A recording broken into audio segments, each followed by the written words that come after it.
Also, no. More about gel coat. When the fourth... Don't you call in the... More importantly... Well, here we are again, Matthew, July of 2021. Oh my God, we've made it. We David, survived.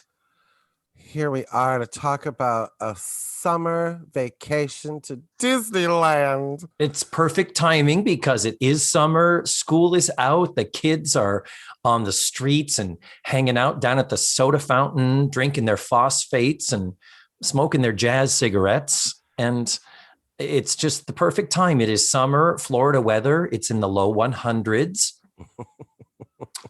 Humidity is about the equivalent of, as I've quoted Dana Gould before, it's the equivalent of opening up a dishwasher mid-cycle and stepping inside of it. Yeah, it's like you stepped into somebody's mouth. I wish those were exaggerations, and they just are not. People do not understand how oppressive the heat and particularly the humidity is here. But this is TV Talkaholics episode 20, Matthew. Oh my God, we've done 20 of these pieces of shit. Oh my God. I mean, the super valuable entertainment machine, loaded, jam-packed, value added, upcharge Patreons. Anyway, Tutti Fruities, we are thrilled and delighted to be bringing you yet another television special that is Facts of Life adjacent, Disneyland's Summer Vacation Party from 1986. That's a very special year for me. That is the year I graduated high school. If I lived in California, I might have been at this party, Matthew. Oh my God, David. Because just like Disney always has their finger on the pulse of what teen America is interested in, we here at Talkaholics also have our finger on the pulse of what anyone over the age of 40 who has a slight penchant for nostalgia might enjoy. And this is sadly not one of those things. Because, David, you would have been there because this was a grad night, basically. It was. They filmed a grad night. Now, should we explain what grad night is? Because this is why I love to do Disney stuff, because we watch it through a different lens. Totally, yes. Than the average person. Yeah, and you, to remind people, were in guest services at the Magic Kingdom for 12 years, correct? 12 years of my life, David. And that is why I look 80 when I'm really only 22. But yes, tell everybody what grad night is and the history of it, including its demise and decline. Oh, I don't know really that much about it, other than like it started in, I think, the 50s or 60s at Disneyland. And grad night is when Disney invites high school seniors to a party, an overnight lock-in. Didn't they used to call it a lock-in or something? Maybe, yeah. That sounds familiar. You're in the Magic Kingdom and it's a huge party with different performances, different stages set up, all for teenagers and for their graduation. And you have to meet certain requirements to get to go. And your school brings chaperones that end up just sleeping in what we call chaperone headquarters overnight. And one year we offered backstage tours to the chaperones, and they were just so happy to have something to do but there was a dress code.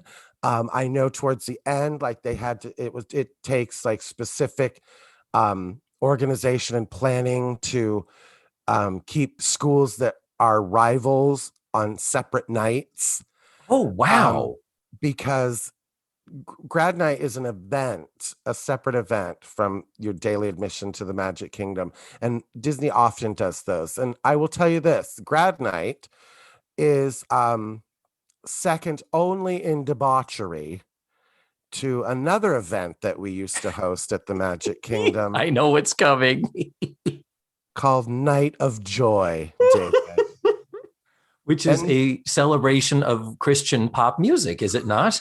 Oh, it is a celebration of awful, horrible human beings Oh.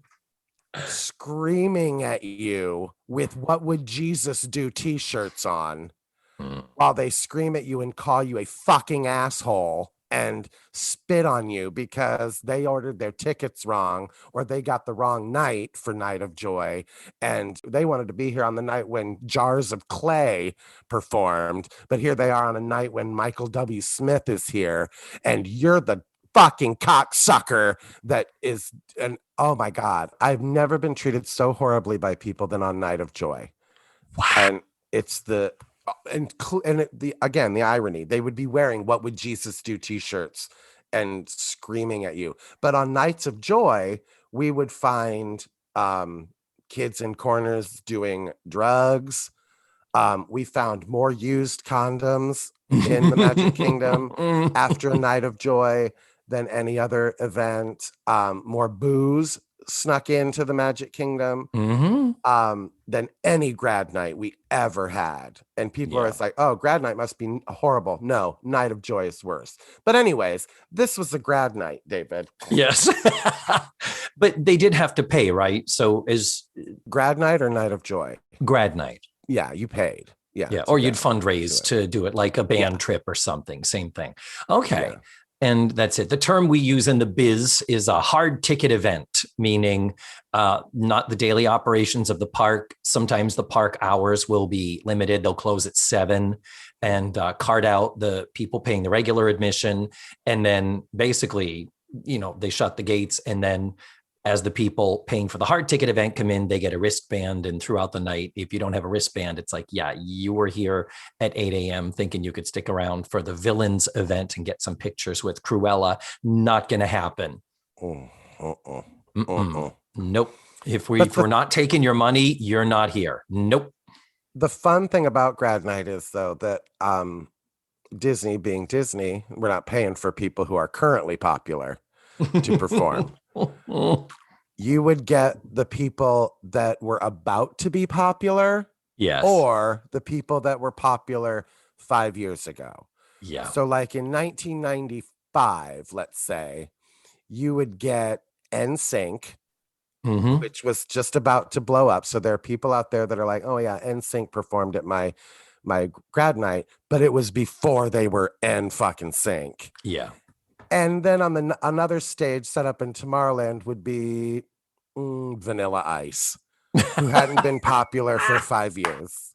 You know what I mean? Yeah. So it was always like fun to like for people in Florida to be like, oh, you always knew how old people were when they were like, who performed at your grad night? I used to joke, this guy I worked with in guest relations, I used to joke him that Mary Martin performed at his grad night. Yeah, it was right before she blew up. It was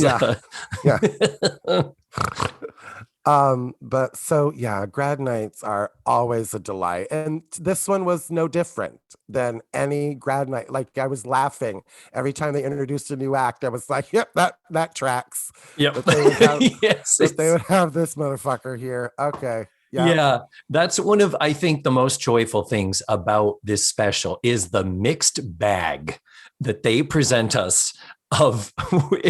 There are so many WTFs in here, even by 1986 standards, where you're like, what, really? And it's so funny. It's because it's 86. If this were 1976, where on a variety show, you would see Sonny and Cher, Milton Berle, Ken Berry, and Donnie and Marie and the Jackson Five. You know what I mean? You could see, with and Buddy Hackett or, Dean Martin might pop in. The 70s was really the time of that overlap of old and new, of the vastly changing landscape of pop culture entertainment. With this, for those of you who saw the post where I announced that this is what we're going to do, I posted a picture of the TV Guide ad, and it lists all of the acts on the TV, like all of them. And you can, just by reading them, I'm sure some of you were scratching your head. But before we get to that wonderful list, Matthew, will you allow me to do what I love to do, please? Please. and bore you to tears with all of the stuff around the show? I wish you would. I only looked up the director. Director was Marty Pasetta, P-A-S-E-T-T-A. He directed a lot of variety shows and award shows in the late 60s and in the 70s and the 80s. And for me personally, as a musical theater person, the one credit that stuck out to me was he directed the TV version of Stephen Sondheim's Pacific Overtures. Oh, Jesus. Which was 1976. That's the Sondheim musical about the colonization of Japan. And it was filmed for Japanese television. It wasn't even really released here. Nowadays, you can get it on YouTube. But like most TV specials, you see that there's the director of the stage show, but then you need the TV director to be the person setting up the angles and cutting from shot to shot. So that's what he did. I didn't look up the writers, but I should say I did look up the writers, but I didn't write anything down. They just had previous joke writing variety show type of experience. And yeah, how's about we turn back the clock to May 23rd of 1986. Oof. It's a Friday night. I'm a senior in high school, so I'm home watching TV. Anyway. Sure. Did you watch this when it originally aired? I don't believe I did. It doesn't ring a bell. No. So this night of television, this was on NBC. It obviously, because all four of its stars were on NBC sitcoms. And NBC at the time owned the Wonderful World of Disney franchise still. That was just coming to an end. And I think there was one more incarnation of just Disney or Walt Disney before ABC full on bought it out and took it over. So this ran from 8 p.m. to 10 p.m. It was a 2-hour block with commercials. The video on YouTube runs only an hour 36. Thank God. And then at 10 p.m., they showed a rerun of Miami Vice because we're pretty much at the end of the season into the summer. You know, we get a lot of reruns. Opposite this, on ABC, we had repeats of Webster and Mr. Belvedere. And then at 9 p.m., there was a 1986, so a new TV movie called Long Time Gone. And listen to this. When his 11-year-old son comes to live with him, a mob-involved drifter takes new interest in his career as a private detective. Starring Paul Lamont, who was in American Graffiti and Melvin and Howard, and one of my favorite celebrity names to say, Will Wheaton. Oh, little Will. In that movie, which sounds like a slog and a great big old bore, it was written and produced by Glenn Gordon Caron, who clearly cut himself a deal to write and produce a TV movie the previous year when a little show called Moonlighting that he created was an unexpected breakout hit. And then on CBS, because we still didn't have Fox yet, CBS was a special called Teenage America, The Glory Years. And it's really weird that this was running opposite this teen high school grad event. But it's like a retrospective of teenagers in entertainment. So it covers Judy Garland, James Dean. They show the telephone hour from Bye Bye Birdie. But then it also shows Sean Penn in Fast Times at Ridgemont High and Anthony Michael Hall in 16 Candles. It's hosted by John Ritter sitting in a soda fountain. And it's like, yeah, because the kids of today hanging out at the soda fountain. But yeah, that was an hour special from 8 to 9. And then at 9 o'clock was the network television premiere of All the Right Moves. Tom Cruise movie. Top Gun was released the week before this aired. Oh, really? Yeah. Yeah, so he was already basically famous. He was that hot new kid. And yeah, so that's what else was going on. So I think if I was given stuff to pick, I probably might have watched the Teenage America, The Glory Years. Well, they kind of covered some of that in this. So, I mean, they had to have a point to the hosts. And while it was difficult to find a point for the hosts, because they just threw them in the middle of these fucking crowds and just had them shouting to each other, and you could tell they couldn't hear each other, and you could tell they were like, is she done with her live? What are you gonna do, Kim?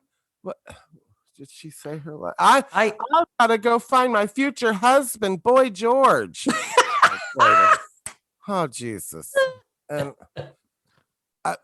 oh God, it just bless. Yes. So they do go through the whole point of this is they go through like, I guess like they don't even, I don't know. They just, the whole point is like they say like, well, grad night started in the 60s and these are the people that were popular then. They were doing the twist. And that's why Chubby Checker is here, but it's just such a flimsy. Why I don't know why they didn't just be like, hey, everybody, this is an advertisement for our grad nights. And this is what you can do at grad nights at Disneyland.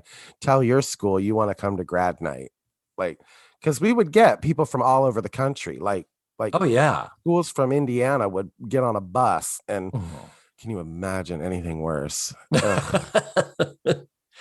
But yeah, and the fact that they needed 4 hosts, the fact that we get Mindy, Cohn, and Kim Fields, yay, Tootie and Natalie, And they introduce them. You'll notice they say Mindy Cohn and Kim Fields from The Facts of Life, from The Cosby Show, Malcolm Jamal Warner, and from Family Ties, Scott Valentine.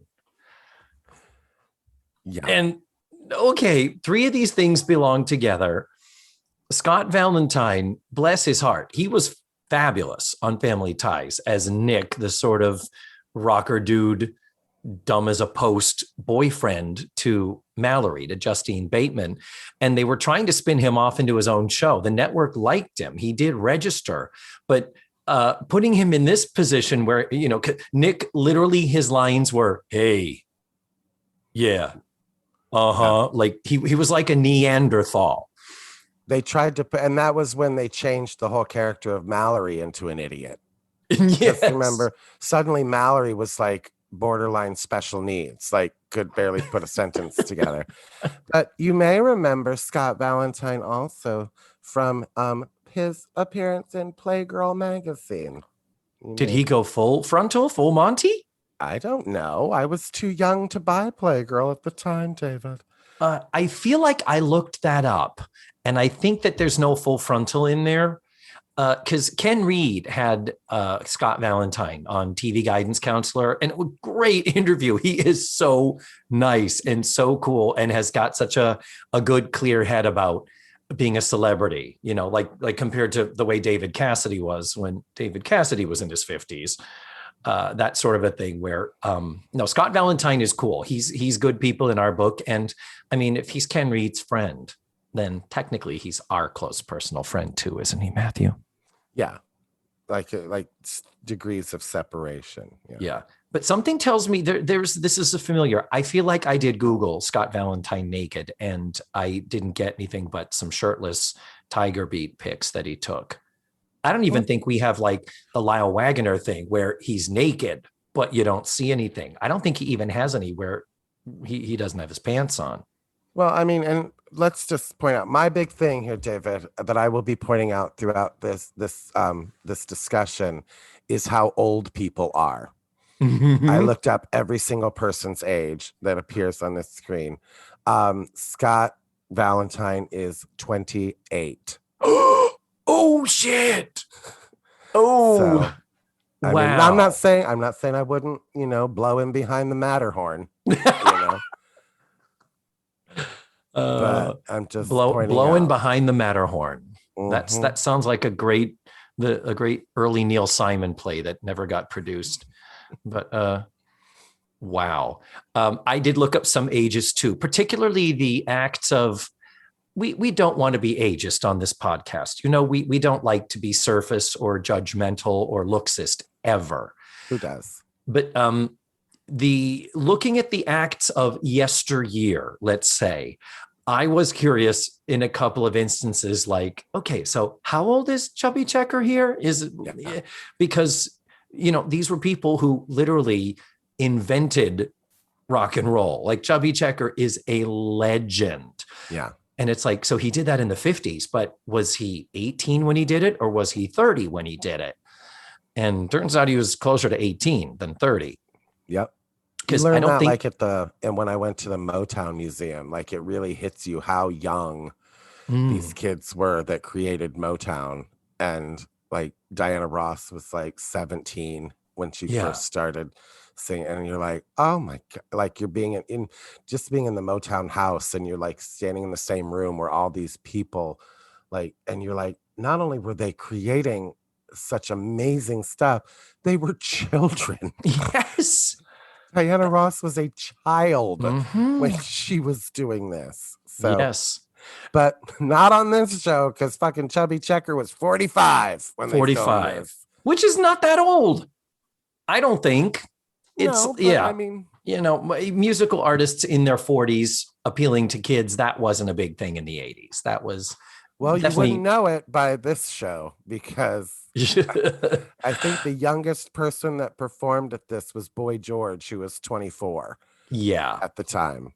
And again, to think he was kind of at the height of his fame, wasn't he? Oh yeah. Or was he about to? Yeah. Nope. That year, 86 was the year after Karma Chameleon and Do You Really Want to Hurt Me? He was that fucking famous internationally at 24. And you wonder why, you know, people do get into drugs and get into alcohol and stuff. It's like, I can't imagine. I couldn't imagine myself. And I was a pretty grounded 24-year-old. I don't know how I would navigate suddenly just being in this insane public scrutiny. Oof, it's crazy. I like we've said many times, I have no desire to be famous. I just want to be rich. And I will tell you right now, I am not an 80s music person, David, at all. So like, I mean, I know names and everything, but if you were like, name a song by Adam Ant, we would be here all day. Yeah. An Oingo Boingo song. Once you tell me one, I'd be like, oh yeah, I know that song. I didn't know it was by Oingo Boingo though. Yeah. So I'm probably a little bit better than you, but not by much. As far as I had to Google a lot of these songs, a lot of these acts. Yeah. And I Shazammed a lot of them, because I'm like, well, Shazam is going to recognize these because 90% of them are the actual studio recordings that the artists are lip syncing. Yeah. So it recognized them instantly. But yeah, now I watched this with Steve Miller, my best friend, who is a freak for 80s music. So he knew everything. It was, yeah. But play him Partridge Family and he gets a little, which is hilarious, I think. And leave us not forget, Matthew, that peppered in between our musical acts and our hysterical banter between our four hosts are, I think, probably the most 1986 roster of stand-up comics you could assemble. Literally, they were the top of the heap. Paul Rodriguez, Jay Leno, Jerry Seinfeld, Gary Shandling. Yeah, top stand-up comedians, but I don't know why you would think like an 17 or 18-year-old would be interested in what they have to say. Because it's just an uncomfortable, they all do a solid 5. Yeah. And it's uncomfortable watching, like, Gary Shandling does a bit about learning how to drive. He's 37. Yeah. And again, this is Gary Shandling and Jay Leno. This is right at the time when Joan Rivers is about to jump ship from The Tonight Show. And the big thing was who was going to be the next standing substitute host for Johnny Carson and likely ascend the throne when Johnny retires. And it was like Jay Leno and Gary Shandling were both the favorites. Of course, Jay got it. But yeah, these are the guys who were not old comics, but they were on at 11:30 at night on a show that your parents watched. Yeah. And, and Gary Shandling in particular, he's got that just sort of deadpan, low energy thing. And he's funny. The jokes are funny. They are doing what they do best. But I think you're right. It's the wrong room. Wrong room. And they all of the comedians, other than Paul Rodriguez, looked miserable. Like they're like we've all been in shows where it's like, wait, you want me to do stand up in the middle of this fucking screaming crowd of this? You want me to bring the room to a screeching halt for stand up? Like, everybody stop partying, stop dancing. Jerry Seinfeld's gonna talk for 5 minutes about what is with cafeteria food. Matthew, really? That was an impressive Seinfeld. No, it wasn't. It was this 1980s stand-up comedian. That's Jerry Seinfeld. That's what everyone is doing when everyone is doing the impression of the bad stand-up comic. But no, you're right. You're totally right. That the thing is, though, they're used to it. Stand-up comics forever have been the opening act for, rock bands where it's like, I know you're excited for Def Leppard to come out, but I'm first going to talk to you about, why do all shop teachers have a missing finger? What's that about? And I don't claim to do a good Gary Shandling. It's just, who does? He's really. So the first act, David, you want to talk about the first act? The first act. Well, before the first act, we have our 4 hosts driving a Jeep, an open air Jeep, down Main Street, USA, through a mob of children. Holy shit. Like literally a mob. Like and again, we watch this through different lens. This is not how that would be filmed today. No, at all. Not safe. No. It was literally like they could not have crammed one more person on that street, and then they were going to drive a car through it. It just blew me away how many fucking people were crammed onto that street. Yeah. So, and there's jokes of, let's go off and go see the first act. And I think Scott is driving and he's like, hey, I just want to find a parking spot. But the first act is who, Matthew? Oh my God. My favorite group of the 80s. It's the Pointer Sisters. Yes. And they had to go first because Anita is clearly so fucked up that she can barely stand up. Oh, I didn't notice that. I don't know their history. Is there a Pointer Sister who had issues? My friend was a tour guide for one of the Pointer Sisters because none of these people that performed have not appeared at the Epcot Summer Festival. By the way. So we're still using these motherfuckers. But the Pointer Sisters have appeared, and I think it's not really the Pointer Sisters anymore. But one of them, they had to break down her door at the Contemporary because she was passed out in her room when it was showtime. So wow. Well, they're performing on this stage. There are multiple stages, as you said, with Grad Night. There's a stage in front of Sleeping Beauty's castle. There's a stage in front of the train station, I guess at the park entrance. I think that's where we may have started here. And then there's also a stage in front of It's a Small World, which is Fantasyland? Yes, it's in Fantasyland. Also a stage at the Autopia in Tomorrowland. Oh. So there were 4 stages in this. Oh, okay. I didn't pick up on the 4th. Yeah. I can't tell. The stage in front of the castle, of course, they show wide shots with the castle, and it's got the triangular shapes that are outlined with fluorescent long neon lights. And the stage in front of It's a Small World is the one with all the boxes with the circles in it that has all the cage dancers everywhere. And I guess we can talk about, in general, all of the acts. There are, in many cases, theme park dancers who are costumed. Sometimes they're clearly choreographed and doing a choreographed bit to support the talent. Sometimes it's, okay, you stand there and you bop. And it's a 60s. This is the fifth dimension. So you're going to do some 60s stuff. You're going to be dressed like one of the kids from a beach party movie.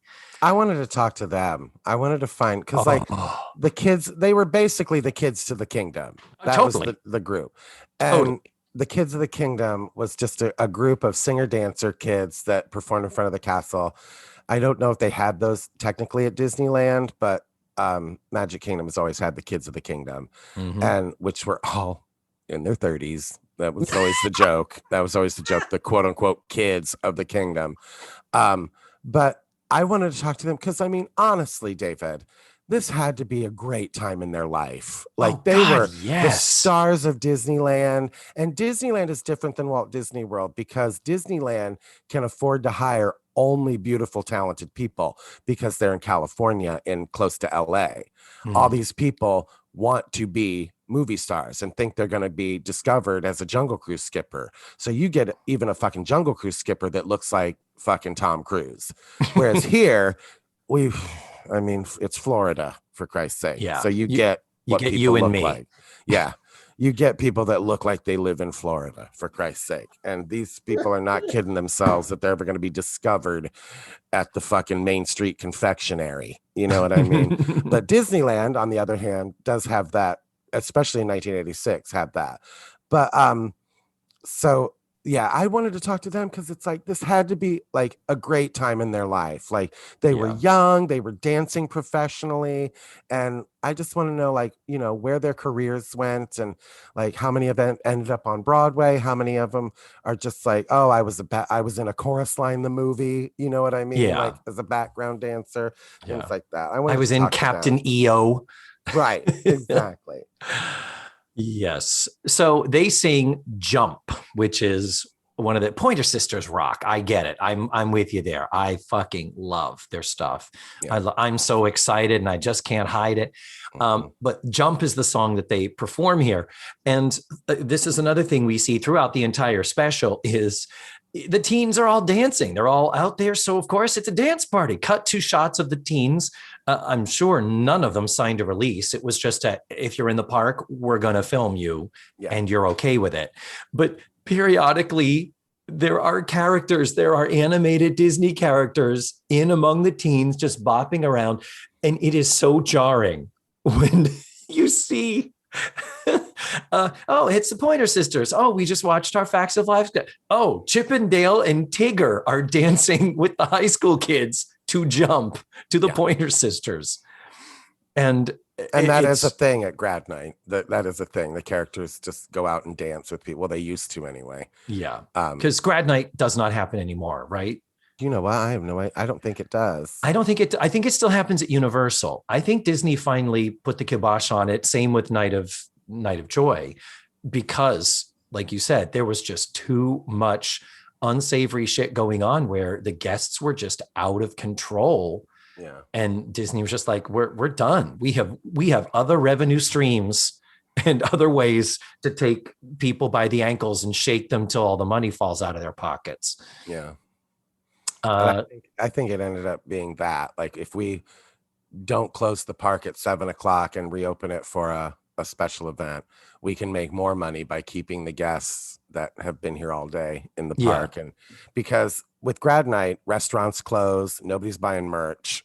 And if they leave the park open for guests, restaurants stay open, merchandise is still being sold, and they can leave their little carts open and sell crap and make more money.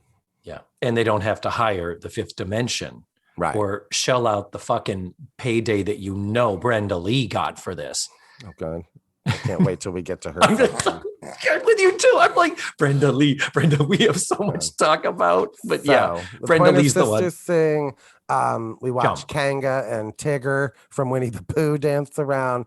Gary Shandling comes and does his 5 minutes, his solid 5. Yep. Then they talk about the 60s and what was like in the twist. And that brings out Chubby Checker, David. Yes. Oh, and can I pause that? As you say, they're talking about the music of the 50s and all that. at the very beginning, when they come in on their Jeep, it's like, hey, it's summertime. No more finals, no more studying, no more cramming, no more school. And now we're going to sit here and force you to sit through clips of 1950s teenagers as we tell you and teach you about the pop culture of yesteryear. So suddenly we're realizing this is what a lot of the interstitial clips are with the four hosts, is that it's them. And then we cut away to these montages of clips that somebody had to curate and find and edit to put together, where at one point they're talking about hair. Don't they go into a whole thing about hair? Yeah. And isn't that right before Boy George? Yeah. And he has short hair. It's like he doesn't have his cornrows. He's actually got short hair. It's like, well, fuck. Yeah. But yeah, so it's like, no more learning, no more school. But here's shit we're going to try to teach you and force on you. So thanks, guys. Appreciate it. But yeah, Chubby Checker, how old did you say he was? 45 at the age of filming. And I saw him perform at Epcot in the late 90s, where he stopped the show and yelled at a woman because she was filming him.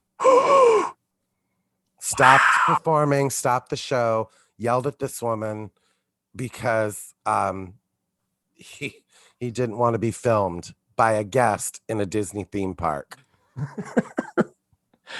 Wow. And he was like, see, people, and he was like yelling at her, like saying that she was going to try to make money off of it. Like it got real uncomfortable. Like he almost like walked off the stage, like, but he wasn't going to walk off. He was going to win this fight.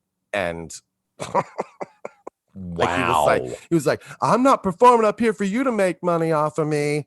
And she was like, is he joking? Like at first you could tell she thought he was kidding. And then she was like it got real ugly. So Chubby Checker, real sweet guy. Oh no. And here I was about to sing his praises, because unlike the Pointer Sisters, he is singing live. And he's still got the voice, and he's crushing it with this medley of songs from the 50s, from his era. Of course, the twist being the big one, that was his, but he's singing Good Golly Miss Molly and Hound Dog and Shake, Rattle and Roll, which that medley is just like watching Carol Channing perform. He still does that exact medley. Like now, it's part of Chubby Checker's act, is that fucking, it's like the Merman medley. Like people who are into Broadway music know the Merman medley. It's a 15-minute fucking medley that Merman sings of all of her fucking songs. If you want to find it, watch the 1972 Tony Awards, where they gave her a special Tony Award and stopped the fucking show for a 17-minute Ethel Merman concert. Damn.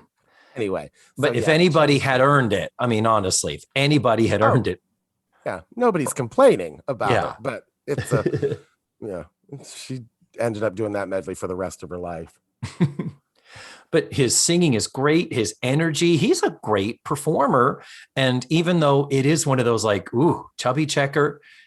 So if he's 45 here, literally, he was a teenager in the 50s when he was first on the scene, literally reinventing American pop music. And it's kind of mind-boggling. And of course, you're like, and I know these kids don't appreciate it. I wouldn't have. No. But I do know if I were there, I'd have been dancing. I would have been bopping along to this. I love this. As did the fairy godmother, Cinderella's fairy godmother. And that's an earlier version of the costume where the face is ghoulish. Yeah. I recommend people look it up. They have just a brief cutaway before the technical director went, nah, cut to something else. Yeah. For some reason, Disneyland's fairy godmother is a fur character, not a face character. Yeah. To this day. But in California, to this day, it's still a fur covered character. For like one of the seven dwarfs or that sort of thing. Wow. Face character, meaning you literally see their face, like a Peter Pan or a princess. That's the lingo, guys. Hope we're not shutting you out with all of our shop talk about work.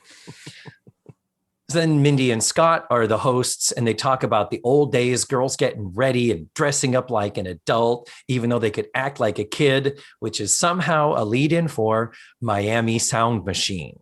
The wonderful Gloria Stefan. Before they were famous. So, again, a year before they fucking blew up. So perfect for grad night. But Gloria Stefan, whom I do love, I met her a couple times. Do you know how fucking tiny she is, David? I've heard. How tall is she? She's got to be like at maybe 5 foot tall. She's just such a little powerhouse of energy, and I just love her. Oh, she's fan-fucking-tastic. And they don't really give her a lot of screen time during conga. We get the tail end of "Come on, shake your body, baby, do the conga. No, you can't get your tap any longer." That was something I noticed with this. For some reason, we kept joining they had set it up so we were quote unquote joining in progress, and we would get like the last couple bars of one song and a full song version of the next song. They probably said, every artist, you're doing 2 numbers. And we likely may cut part of the first one. That was probably their editing cushion to be able to do that. But yeah, no, you're right. They did. And they did join conga in progress. And then after that, she goes into Bad Boys. Yes. Bad boys, looking for trouble. That's true. She was age 29. At this performance, David. Yeah. And I have to say, stage presence wise, I believe her best work was still ahead of her. Oh, well, she was, I mean, it wasn't Gloria Stefan and the Miami Sound Machine. It was the Miami Sound Machine. Yeah. She was part of a group. Yeah. She just happened to be the one doing the singing type of thing. Yeah. So she's not, I don't think, pulling out all the stops and firing on all cylinders.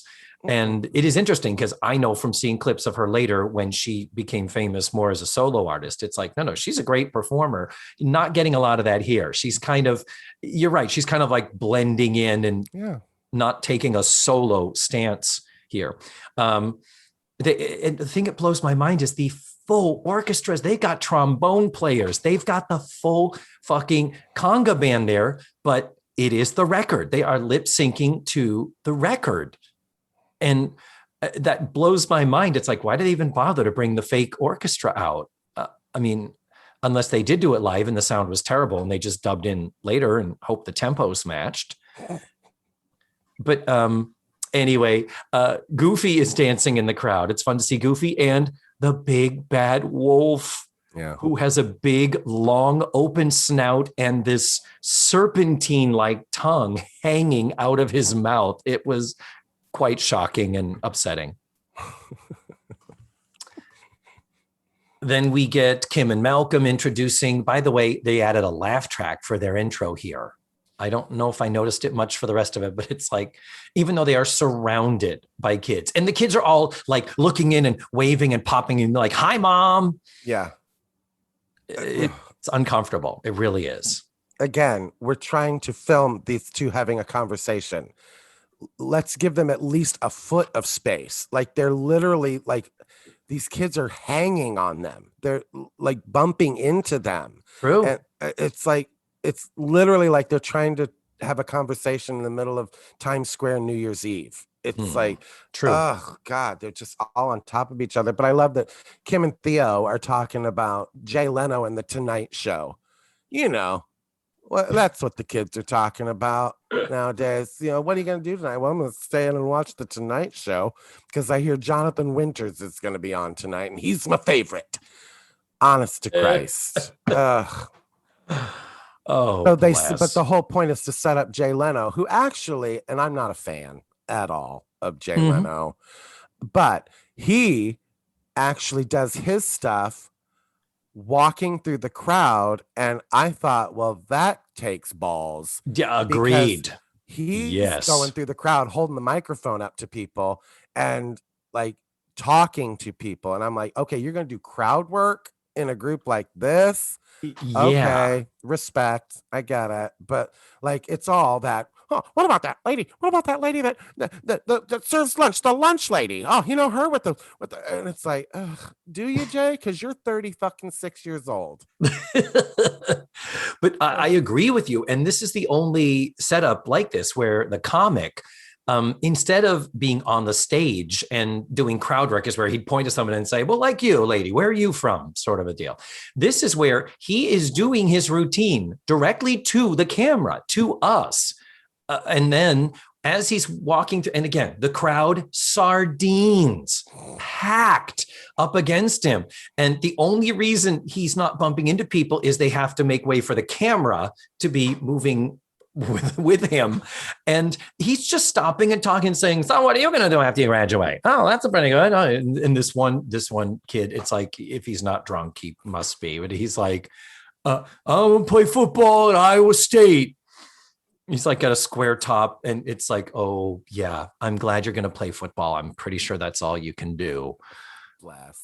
But I'll give you and I are on the same page here. That was the most dangerous thing in this show. It was interactive, and there was an energy about it where you're like, wow, that was a very different choice to make. I wonder if it was the director or if Jay said, no, let me do this.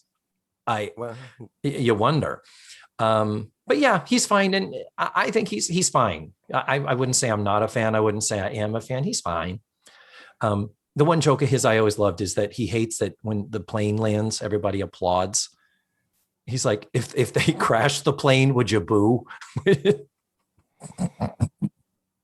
don't know why I think that's funny.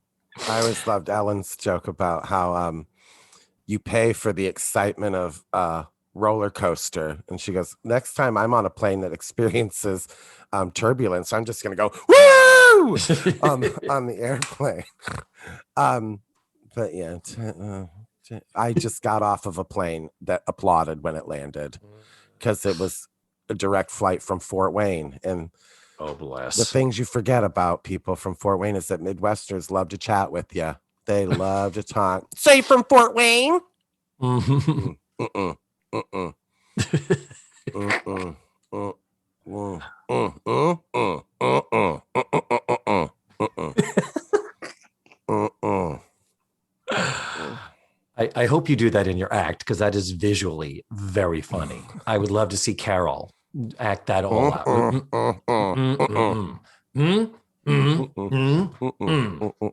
Yeah.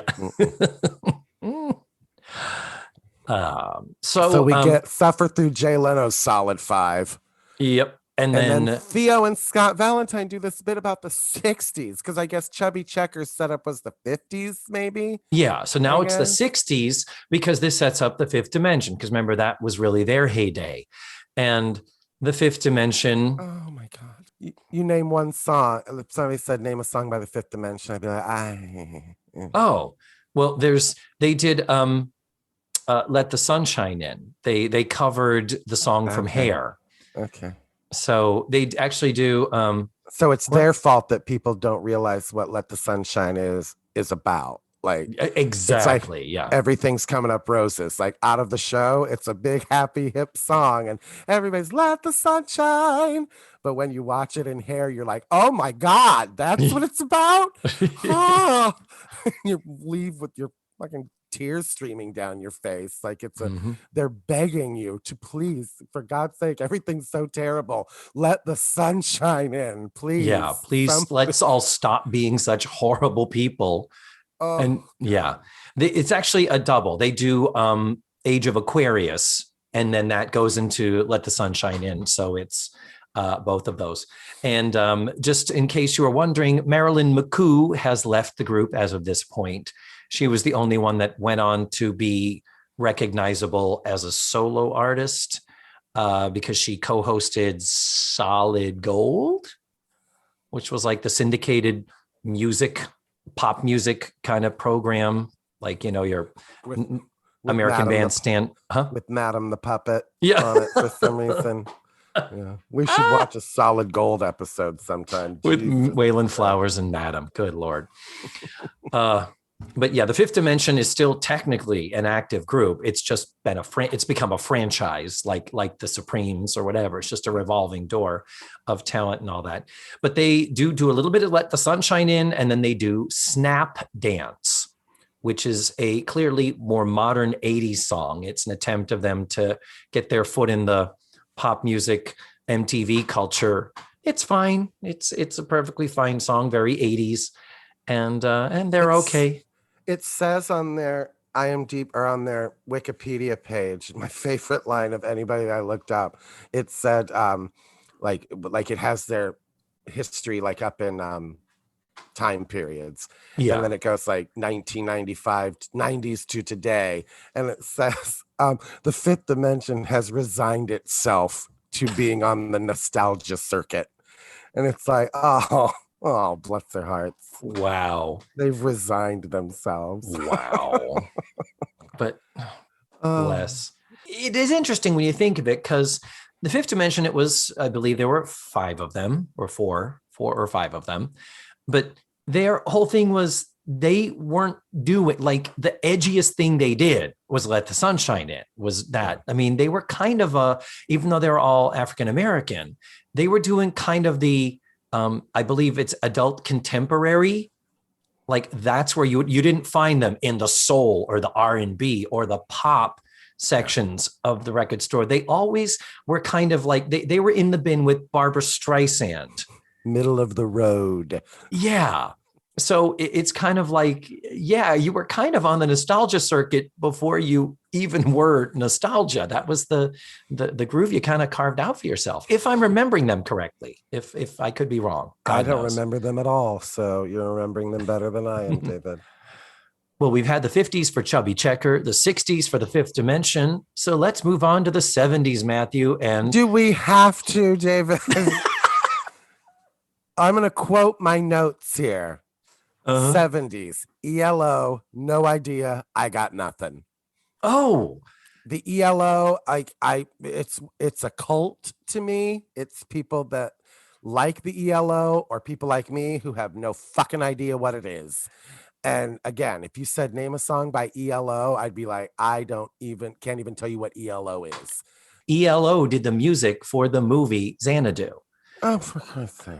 So yeah, that's probably their most popular thing. So before we leave ELO, we do have dancing. And with the dancers, remember I was saying they're in the different periods. Their dancers are all dressed like Saturday Night Fever here. They're all in their Tony Manero. The introduction, this is a good example for people who haven't actually watched the show. This is a really good example of the writing in the script of how we introduced ELO.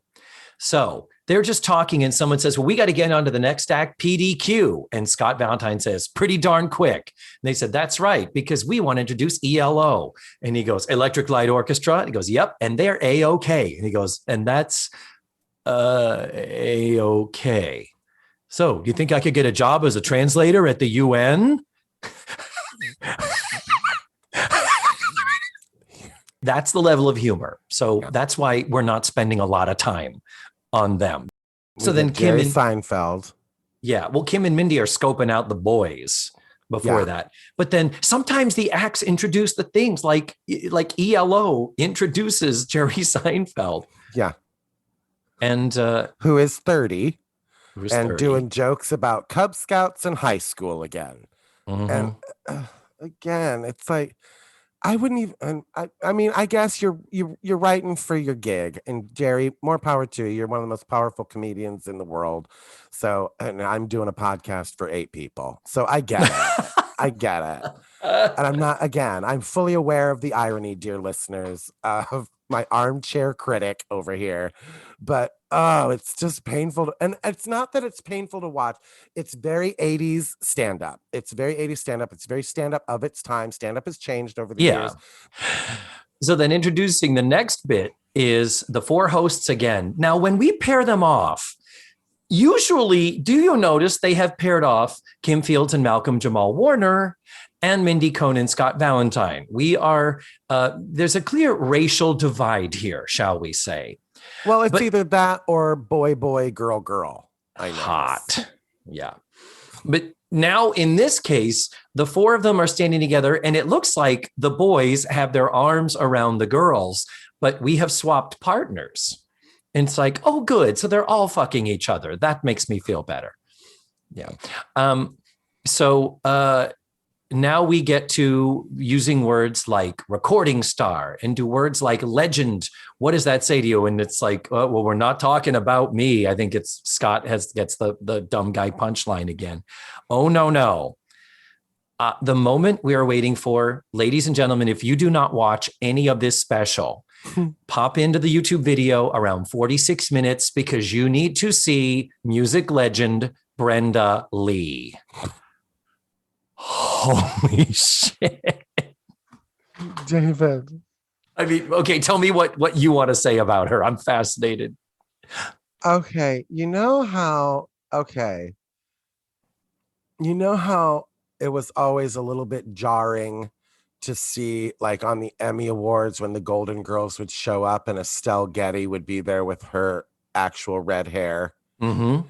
I wrote down, it looks like Estelle Getty was drunk and wandering around a party after the Emmy Awards. I shit you not. She's just hobbling around, like looking lost and singing, I'm sorry. So sorry. Oh, it's just this sad woman who looks like she's in her 70s, dressed like she's in her 70s, walking around, and she's... But did you look up how old is she?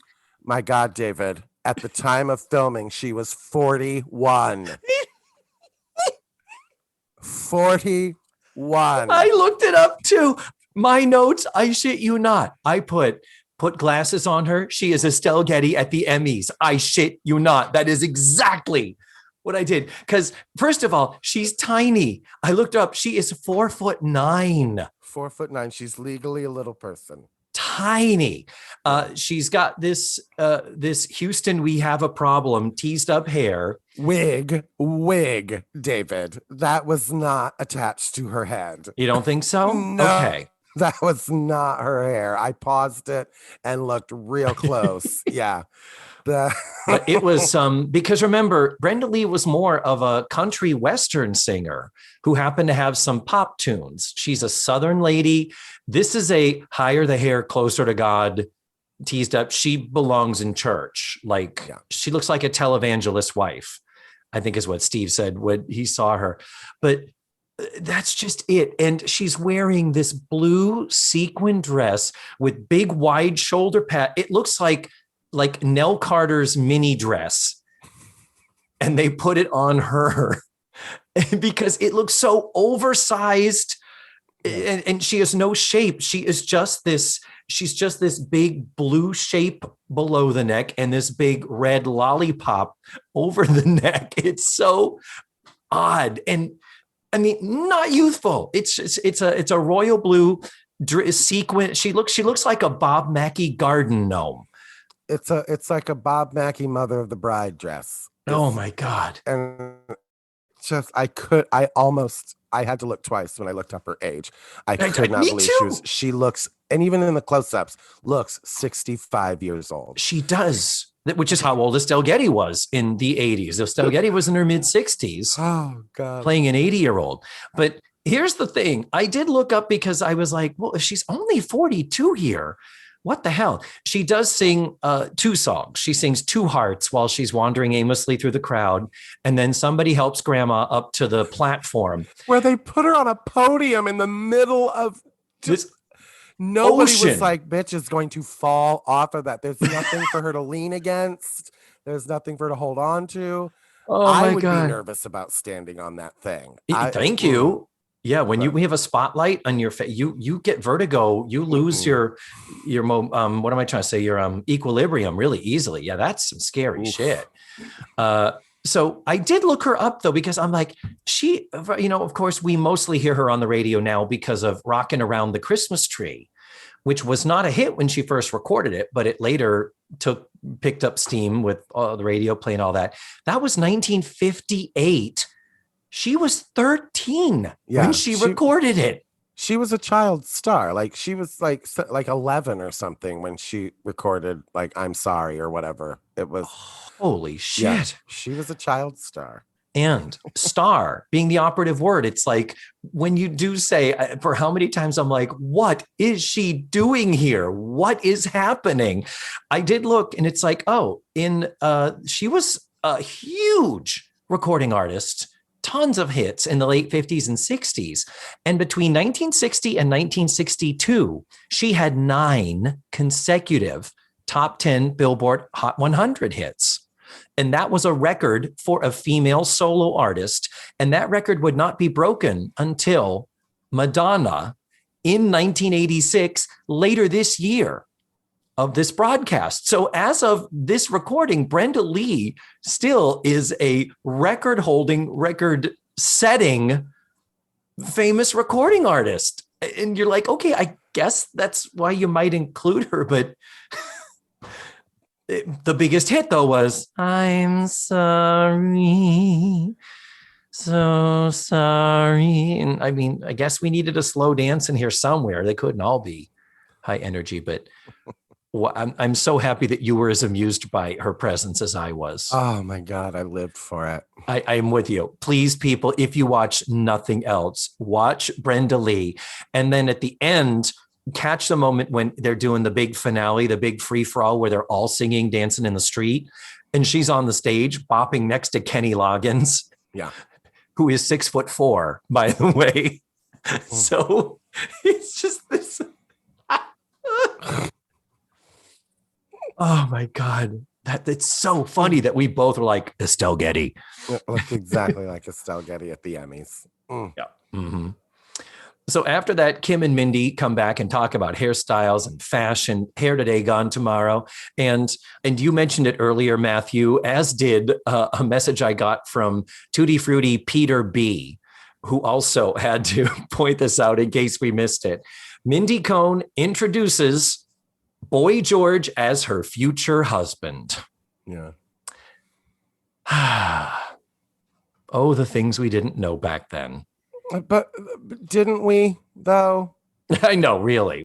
Why'd they have to write that joke?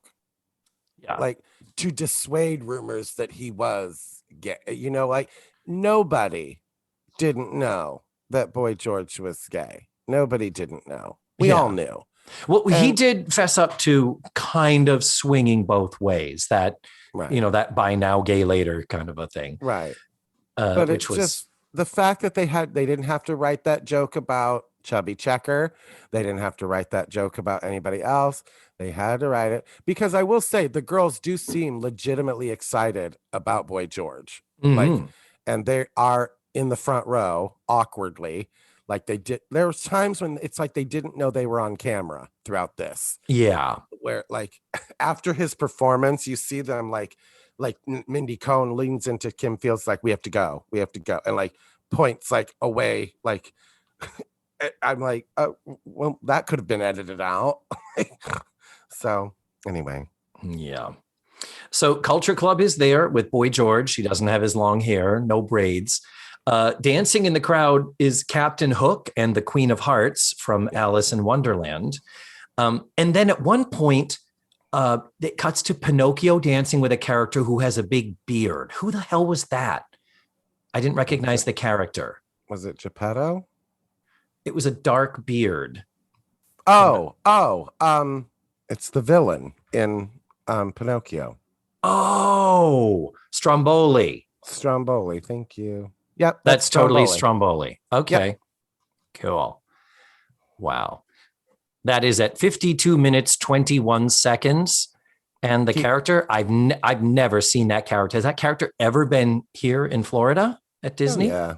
I mean, it's not like anybody's walking in the park going, out of the way, Mickey, Stromboli's over there. I mean, no wait line for John Smith. I honestly, Matthew, I cannot remember the last time I watched Pinocchio. I don't know if I've watched it as an adult ever. It might be difficult. I don't know how sentimental you are about the company, but it might be difficult to get through When You Wish Upon a Star. Oh, yeah. Anyways. So then Malcolm and Scott are checking out the girls going, she's a 10, she's a 6.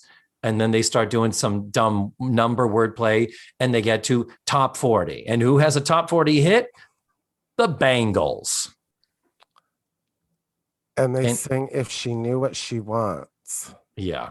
And Susanna Hoffs is only upstaged by her own eyeliner. My God, the 80s.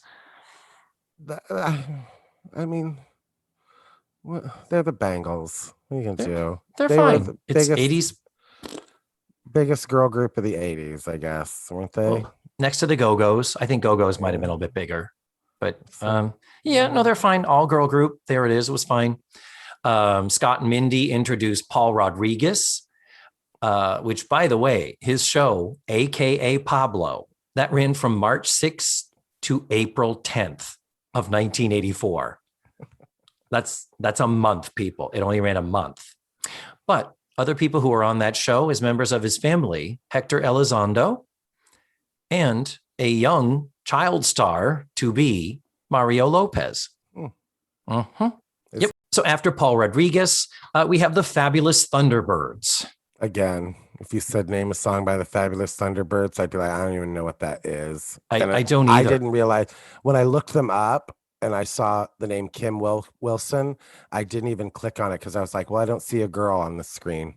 So Kim Wilson is their lead singer and his name is Kim Wilson. Oh. And he looks like a central casting sent over a porn producer. No.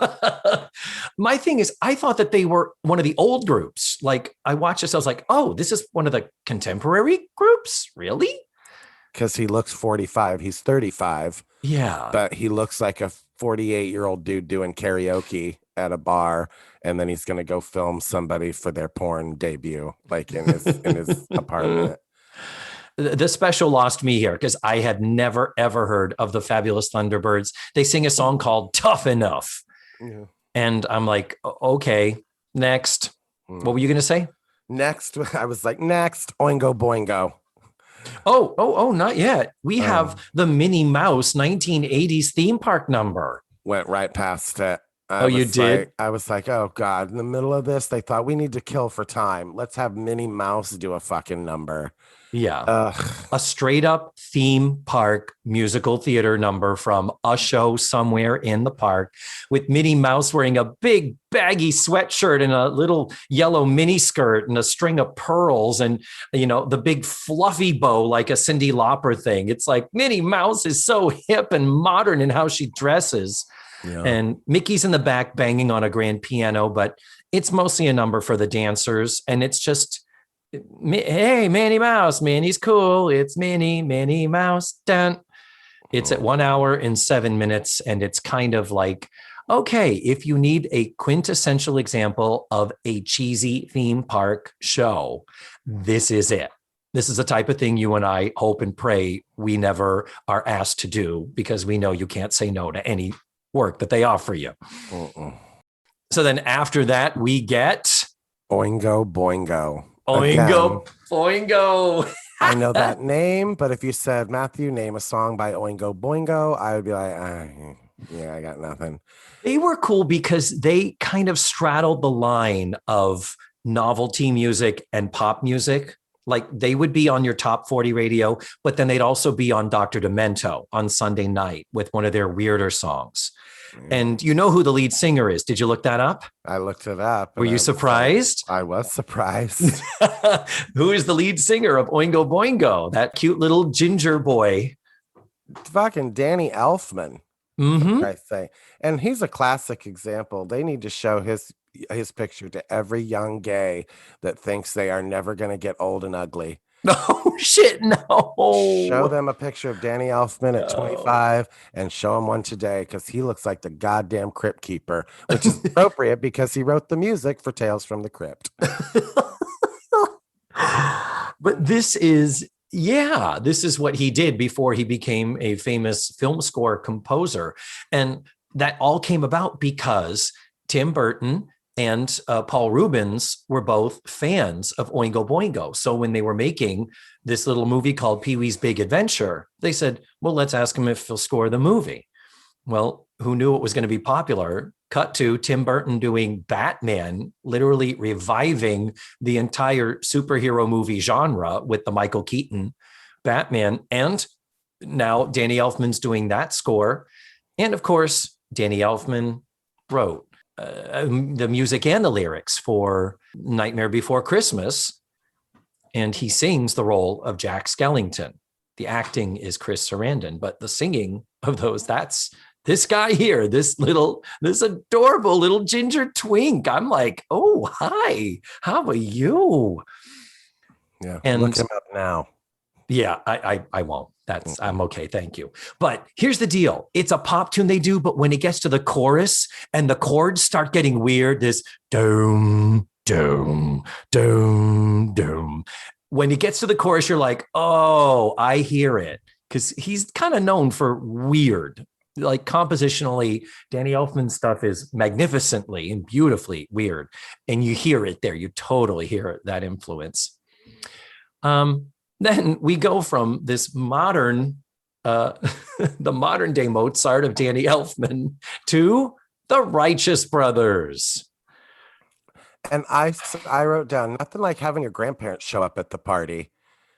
Dressed like they're trying to dress cool like the younger guys. Like, oh. Now, do you want to know how old they were, David? How old were they? Both of them were 46. Oh, Jesus Christ. On the night they filmed this, and they both look like two 60-year-olds have been put in like Letterman jackets. Like, yeah, they're gonna perform a song from Greece or something. They're extras in the dance hall scene from Cocoon. Exactly. Yeah. Now they do. This is one where they're ending their song just as we get to them, and then they sing a song called "Shake," and they're singing live. That's one thing I got to say about the old school acts. They're singing, like Brenda Lee sang live. They sing live, and as did Chubby Checker. But we're talking all the modern contemporary acts. They're all lip syncing recordings. Yeah. So got to give them their props. And they're still in good voice. And this is the heavy, harder kind of soul and blues vein that they typically sang in. Unchained Melody being their big hit. That's the anomaly among their works, as far as they weren't really known for soaring ballads, and yet that is kind of the one song that's identified with them. Did you know that, by the way? Yeah. Okay. Next, we have another highlight I highly recommend. If you're watching this 1 hour and 18 minutes, you have not experienced this. If you have not seen Adam Ant lip syncing his song called Goody Two Shoes. I think it's Goody Two Shoes. Yeah. Oh my God. Was he like the answer to Freddie Mercury? Was he like the poor man's Freddie Mercury? Because, like, again, if somebody said, find Adam Ant in this picture, I'd be like, I don't know. I would not have known. He's super cute, but he's dressed differently. He's wearing this tight leather jacket. It's kind of a 50s, Marlon Brando inspired thing, but he's also wearing a white skirt panel thing over some white pants. He's got eyeliner on. He's one of those acts that was the kickback to the 50s. It's a very 50s sounding thing, like the Stray Cats or whatever. But the terrible lip syncing, like he's not even trying. No. His physicality, his jumping and popping around the stage is so spastic and goes far beyond quirky, far beyond quirky. And it's just like, how many rails of coke did you do backstage at the Magic Kingdom at Disneyland before you went on to perform? Because it is insane. And this is the moment when I turned to Steve and I was like, this is the same program where we just watched little Estelle Getty Brenda Lee sing I'm Sorry, right? This is the same show, because I think probably the true gamut at one end of the spectrum was Brenda Lee, and at the other end, I'd say is Adam Ant, wouldn't you? Yeah. Oh, totally. Yeah. Oh, and dancing in the audience, Donald and Daisy. We haven't seen them at all during this special. This is fairly late in the show. Yeah, as is the Captain Hook and the Queen of Hearts are also dancing with each other. And yeah. So Shana Na shows up, David, and I was so excited because I was like, "Oh, is this are we going to see Bowser?" Yeah, Shana Na, let's Bowser. And then I looked up Shana Na and realized, oh, it's like Menudo. Mm-hmm. Yep. Do you know? Like, did you look up their Wikipedia page where it lists the members of Shana Na? There's like 50. Oh God, yeah. No, it's a franchise. Yeah, I didn't realize that. Bowser left the group in '83. Mm-hmm. I didn't realize. So yeah, at this point, he's John Bauman, co-host of the Match Game Hollywood Squares Hour. He's trying to be a game show TV personality now. Well, they're performing. Couldn't tell you what they sang. Couldn't name a song by Shana Na or anything. And I started fast forwarding at this point, David. Oh, I didn't log what they sang. I forgot to write down what they sang too. I don't think it's consequential to anybody. Yeah. Shana Na, of course, hit the peak of their fame. They already had their syndicated TV show in the 70s. That was a little bit of a variety show. And the whole funny thing was in the 70s, there was all the nostalgia for the 50s. So they leaned hard into that and did all 1950s music to the point where when they needed a band for the dance in the movie Grease, Shana Na is the band. That's on the album Rock and Roll is Here to Stay. It Will Never Die. And they're great. They're great musicians. The trouble is they're probably all in their 30s, but they look like they're 50. Yeah. Because they have receding hairlines. The guy in the gold lame jacket and pants with the open shirt showing off his bare chest, who is bald, like literally cue ball hair on the sides and back, only bald. It's a very weird thing. And the guy replacing Bowser doing the do-do-de-do-do hit porn stash, something you would never see in the 50s. Never. Porn stash. It was like he just left his contract with the Village People. Yes. Yeah. And the gold lame guy too also looks like he could have been in the Village People as well.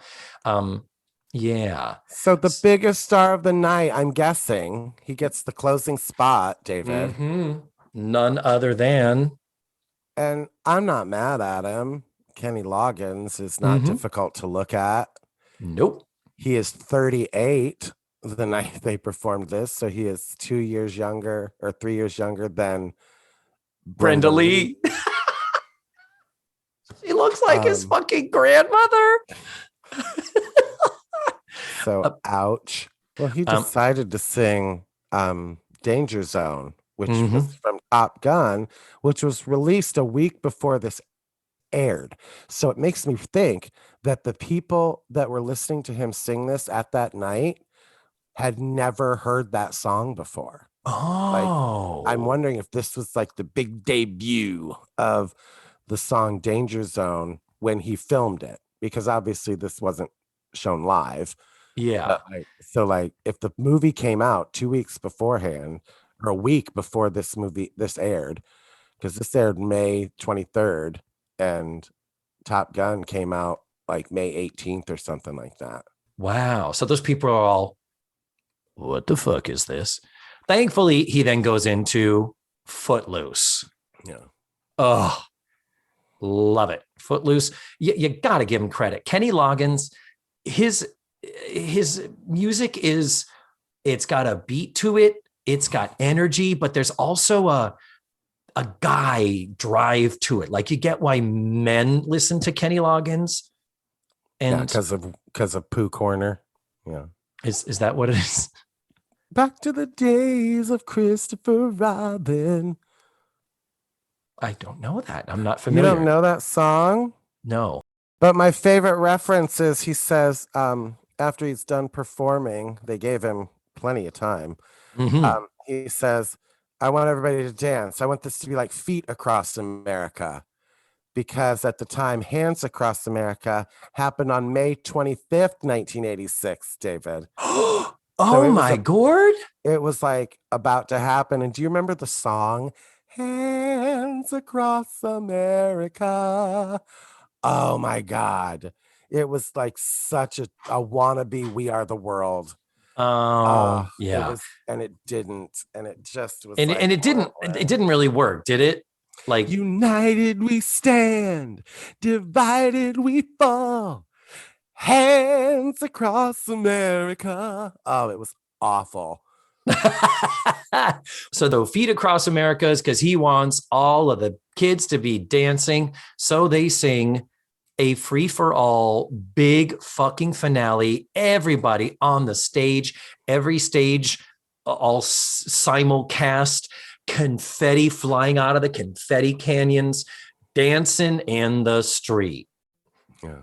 And solos here and there. At one point, Boy George and Gloria Estefan are like riffing back and forth and have little solos together. I'm like, I wonder if Boy George and Gloria Estefan ever would have shared the stage at any other point in their careers. This could be kind of a landmark moment. I wondered if Brenda Lee and Boy George had ever shared the stage. So well, she was on a different stage. She was on the stage where Kenny Loggins was. oof. And she makes a little side comment to him off microphone, like they have a little laugh or whatever. But of course, he has to lean down a couple of feet. Like he basically has to squat down because he's a foot and a half taller. If I ever meet Kenny Loggins, I'm going to be like, what did Brenda Lee say to you on that night? Because I bet she was like, why the fuck am I here? Can you give me a ride home? I'm lost. But they were close to the same age. It's so ridiculous. Like I said, she looks like she could be not his mother, his grandmother. Oof, bless her heart. And bless her heart. Bless her heart. She's still out there. She's still alive. She's still out there, still performing. Still waddling around parties, looking for somebody to take her home. But yeah, the first image of her walking through the crowd, we just pulled up the video to look at something else. And it's like, yeah, the top of her hair is at the shoulders of most of the teens that she's navigating through. It is so fucking ridiculous. And what a throwback. Seeing all the kids, all the cutaways of the kids dancing, dressed in their 80s vest. Tastic. All the teased up hair, the hairspray, the mousse, the mullets on the boys, the skinny neckties. There was one scene where between the boys, I think it was the one where they were talking about when they were judging women, like there was somebody behind them in a red jacket that looked like Susan Boyle, for God's sake. And I was like, oh my God, just because again, nowadays that would not be filmed like that. There would be a producer being like, ugly person, we're going to move you out of the shot here. And we're going to bring this pretty person up here to stand behind our star. Thank you. And I know that may shock people, but that's exactly what happens at the filming of like the American Idol finales. There are no ugly people in the front row. Oh, no. And you have said before that when we were watching the Mouseketeers at Walt Disney World, they do not film guests. No. That doesn't happen. When you see the parades on Christmas and all those shows, those are a carefully curated audience that have been invited there. They are behind stanchions. They're separate from the people just chilling out in the park for the day. Because, getting people to sign releases and all that's hairy nowadays. And even then, the way they're filmed, like the last time I watched the Disney Christmas parade, David, I had to turn it off because I tried to count how long the camera shots were, and the longest ones were less than a second. Yeah. It's like you watch it and you can't even blink.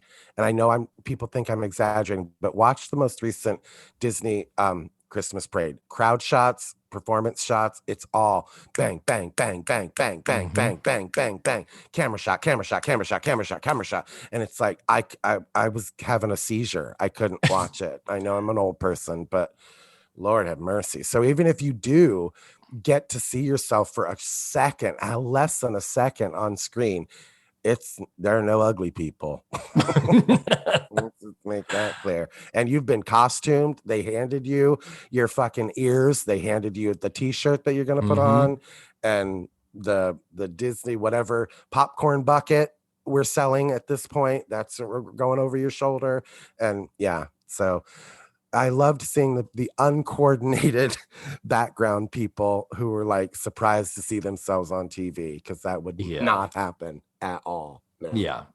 And the Jay Leno sequence, how many of the kids that he's walking through, they're all popping their heads and waving kind of, woo, Skinner, you know, it's like, they're like making gang signs. And no, they're not. I'm totally exaggerating here, but yeah, that the Jay Leno portion, which I also recommend people watch, what you see going on in the background, that is exactly why you don't just point a camera at a crowd of people, and certainly not in the theme park, because that's what you're going to get. And certainly not on grad night. Good God, Becky. Yeah. But I had a great time with this. What a wonderful throwback to being a teenager in the 80s and being told by old people what I'm supposed to be listening to and appreciating musically. How many Talkaholic chips does this get? I think I think this is a 4.5. 4. It's a 4 out of 5 for me. For me, it just because I'm not an 80s music fan or anything, or 80s music group fan. The only saving grace was Brenda Lee. So it was, I'm going to say it was a 1 for me, David. It was a 1. I'm sorry. Wow. I'm sorry. Damn. I could just give a shit less about 80s music. And I'm sorry. It's just, that's me. That's a personal opinion. No. But no, you're entitled. You are absolutely entitled. And you weren't listening to music in the 80s. You were watching The Facts of Life. Exactly. From my crib. Your crib, meaning like MTV cribs, like no, the apartment you had when you were 30, or? You've made that joke before. And no, I am watching it from my bassinet. Maybe I should say that from now on. I was watching it from my bassinet. Oh my God, David. Till next month. Until next month, Tutti Fruities. We hope you've enjoyed this. This is the extra powerhouse of entertainment that your Patreon dollars buy you. Matthew's shaking his head like, oh shit, crap. Poor bastards. Yep. But they should at least get dick pics or something. Not ours, but I mean, you know. Well, I mean, I could just post them on the feed, but yeah. Tell us that. Would you like us? Would you like this to become just like the Patreon could totally become like an old school Tumblr blog where it's just curated porn, just like, yeah. If you want that, Tutti Fruities, let me know. But in the meantime, we thank you as always for supporting the show. And I love you. I love you too. And Matthew and I wish all of you a super fantastic Independence Day, a lovely July, and we'll be back with you in August. Bye, guys. Bye. Oh God, don't ever put me saying that. just give us a bye. Bye. Goodbye. Jesus, go away. Stop it. Damn, hang it up. I'm hanging up. Also, know more about gel coat. When the fourth. Don't you call in the... More importantly,